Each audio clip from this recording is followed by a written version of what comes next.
In an unusual step that comes on the heels of Iran's threats and warnings to the U.S. and Israel over the consequences of a possible strike on its nuclear facilities, the official website of Iran's supreme leader, Ayatollah Ali Khamenei, published an analysis written by Dr. Amir Mohabbani, a senior political commentator. The article details three possible war scenarios Iran could be faced with if Israel or the U.S. proceed with a strike. 1. An all-out war of attrition that would combine aerial and ground forces attack. 2. Limited war as a preparatory action for political proceedings. This would include hitting Iran's control centers for the purpose of disrupting the stability of the Islamic regime. The best case scenario here would be that war leads to the regime's fall. The worst case would see Iran surrendering at the negotiating table. 3. A war on specific targets with the aim of destroying the regime's assault capabilities, especially against the Zionist regime. The Iranian commentator goes on to assess the possibility of likelihood of each scenario. He believes the feasibility of the first option is due, among other things, to the fact that the Western countries' capabilities to carrying out such a complex operation are very limited and nearly non-existent. Mohabbani also mentioned the upcoming U.S. presidential elections and the fact that the West doesn't have sufficient intelligence on Iran. In light of these problems, Mohabbani believes that the chances of an all-out war against Iran are close to nothing. He goes on to point out the main problems of the second and third scenarios. The Iranian regime is prepared for an attack on its centers of power. The Iranian response to such an attack could be unexpected. The attack could turn the regime to an even more extreme path and encourage it to set the Middle East on fire, which would endanger the Western world.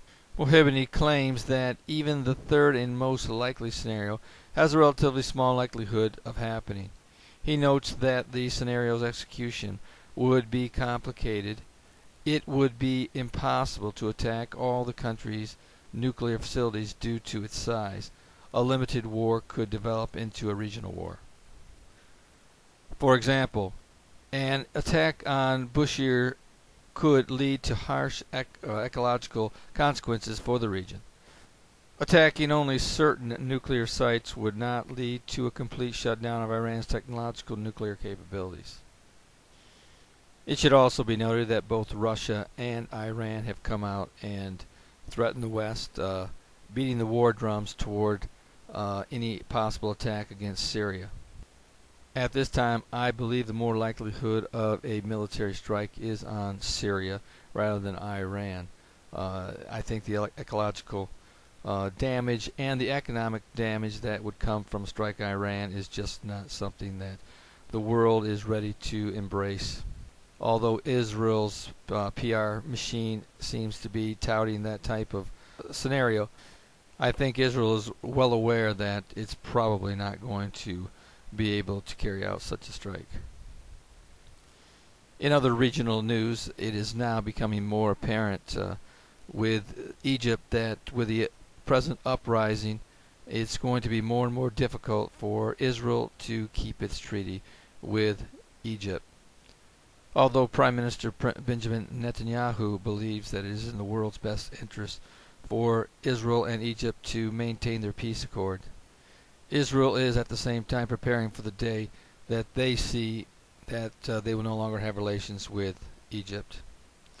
In fact, in a recent article by the Jewish World Review, it says that the departure of Israel's ambassador from Egypt on Tuesday symbolized to many Israeli officials the new state of affairs between the neighboring countries.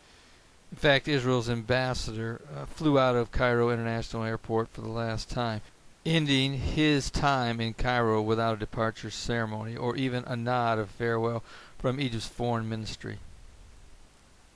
He had hardly been active in Cairo, having fled the Israeli embassy there in September when rioters attacked and burned down part of the building.